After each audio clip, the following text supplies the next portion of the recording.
privilege, a unique one indeed, to be the one to share with us in God's word tonight in this first session. It's a privilege I consider very sacred given to me by God through His servant. Sir, I'd like to appreciate you.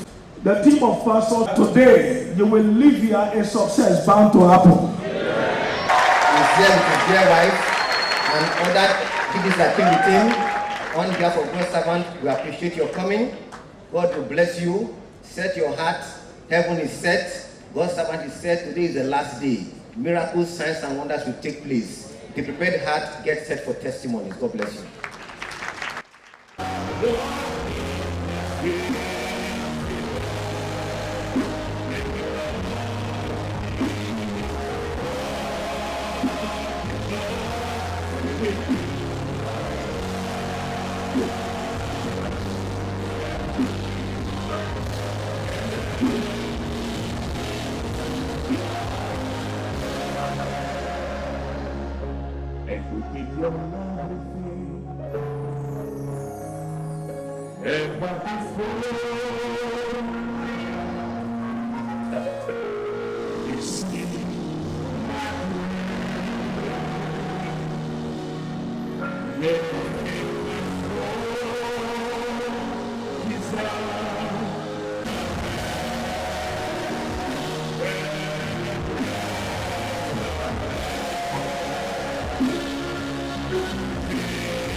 When you're a lover of God, God reveals these things by the Holy Ghost. Love makes you a showpiece on the earth.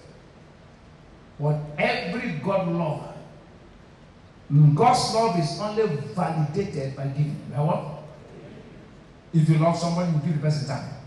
If you love God, you give him time. God's love is a giving love. Where giving is absent, love is fake.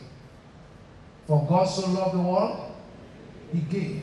Anywhere giving is absent, love is fake. John 3:16. For God so loved the world, He preached, He gave His only begotten Son. In 1 John 3, verse 17. But whoso had this world's good and said, but this is very funny. I said, there's another young man of God who said, God spoke to me that you to say the same thing. God touched me in Jesus' name. And said his brother had been and showed up his promise of compassion from him. How dwelleth the love of God in him? Giving is the only way to prove the sincerity of love. 2 Corinthians 8:8. To prove the sincerity of our love. When you love, you give in order to express the genuineness of it. Nothing validates your love like giving. John 4:21. He that had my commandments and keepeth his that loveth me. I that loveth me shall love my Father, and I will love him, I will manifest myself unto him. When love is absent, you keep struggling to get things done. A lot of people only come to church to worship. A lot of preachers just preach. Only few are lovers. That is the reason for many believers' failures. They are very good in church, but they fail because they don't love. Love is the foundation for outstanding results. And if the foundation be destroyed, what shall the righteous do? Psalm 11, verse 3. 1 Corinthians 13, verse 3. New King James Version. And though I bestow all my goods to feed the poor, and though I give my body to be burnt, but have no love, it profits me nothing. Whatever you do without love is a waste in the kingdom. I'm going to tell you a very life story that happened in 1923. The richest men, 9 of them, met in Edgewater Beach Hotel, Chicago. The wealthiest man that time they were the richest. The 9 richest men that met at Edgewater Beach Hotel, I'm going to tell you their story. In 1903, 9 of the wealthiest people in the world met at Chicago Edgewater Beach Hotel. Their combined wealth is estimated, at that time, it was estimated to exceed the wealth of the government of the United States of America at that time. They were richer than the United States. These men certainly knew how to make a living and accumulate wealth.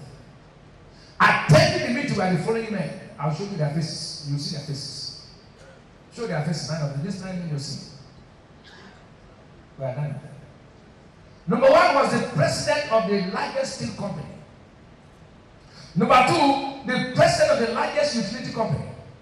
Number 3, the president of the largest gas company. Number 4, the president of New York Stock Exchange. Number 5, the president of the Bank of International Settlements. Number 6, who have had money in Nigeria, very rich. Today they are nowhere. Why? They never released. They were all committed. And you understand? Judge them, including you. Don't be looking at somebody else. It's talking to you. So that's why the people, you. In the small level you are stingy. You won't go far. Don't say, hey, big men, then they talk. You are in now in the village. That one. The small soup you get, how many will give to job? Before you start like, now they start talking when they talk. From your small orange you brought, who did you give? So lay up a store for themselves, a good foundation against the time to come, that they may lay hold on eternal life. Shout hallelujah. Hallelujah. These rich men didn't just have money, but money had them. They only accumulated and never distributed. Where is the risk when you don't know what next to do with it? Do you understand? Now, for instance, Solomon, the wealthiest man in Bible history, in the Old Testament, because the New Testament is a greater than Solomon here, so we'll never use him as a standard. He said a greater than. So, no Old Testament said can compare to the New Testament less to different. But the Bible said we are greater than all of them. Is that true? Matthew 11, I think this is the Bible says so. This man built only one temple for God. We empowered him for wealth and built 1,000 shrines. You don't know the story of Solomon?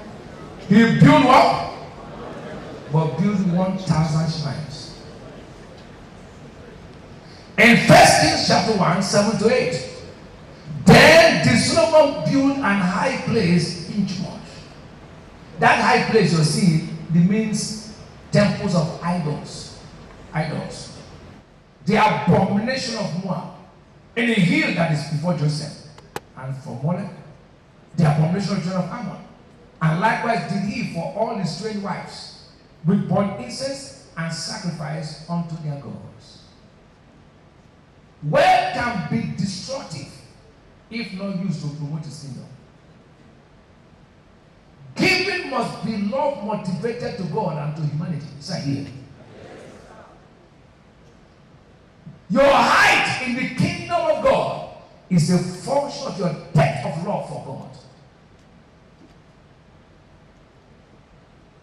Ephesians 3, 17 to 19. The Bible says that Christ may dwell in you in your hearts by faith. That ye being rooted and grounded what? In love, may be able to comprehend with all sense what is the breadth and length and depth and height. And to know the love of Christ with personal knowledge, that you might be filled with the fullness of God. When you're a lover, you carry God in person. You don't pray for people to get sick, to get healed, sorry. You don't look at them to get healed. When I look at my face, don't think it's because I'm something. If you're a kind of love, God dwells in you bodily. Somebody can look at you and just get healed. Where you sit, God sits. When you move, God moves. When you talk, God talks. The fullness of God is not for those who fast 50 days. It's for those who love.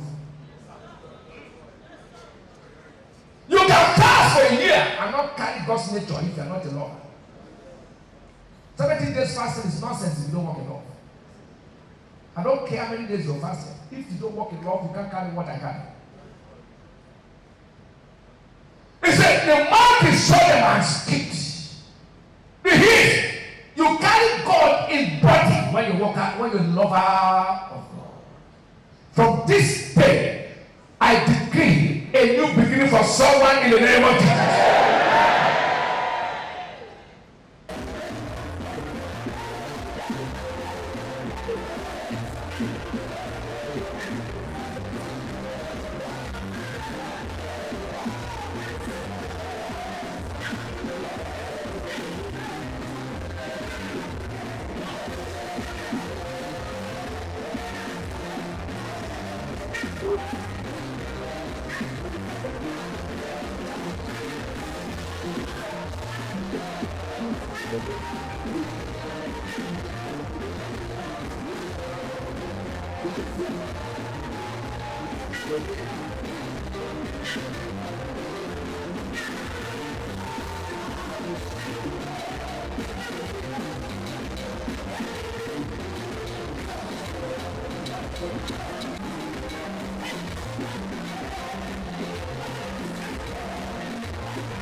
My father will give them his bread and all, and know myself the what? No evil is permitted to touch my life. Thank you, Father. In Jesus' mighty name. Finally, when they went from one nation to another, if there be any darkness still involved around you, the Spirit of God in creation moved upon your face. The same Holy Ghost that moves, the Holy Ghost on your oil. As the oil touches you, every darkness goes out of life. God's beauty and glory will emerge on every anoint. The words have declared, not one will fail. I'll be the first beneficiary of all the rest utterances. Now anoint yourself and pray for yourself in the name of Jesus. Anoint yourself and pray for yourself. Make the dua, libra soketa. Anoint. Thank you, Lord. In Jesus' name. When you leave service, we know from now peace. Your state where you're hearing this message from, there will be peace. The nation you are connected to, there will be peace. The battle is over. The victory is yours. The victory is yours. The victory is yours. How many know something good has happened? Tell God thank you. Tell God thank you. Tell him thank you. Tell him thank you. Tell God thank you. Tell God thank you. Tell him thank you. In the name of Jesus. One.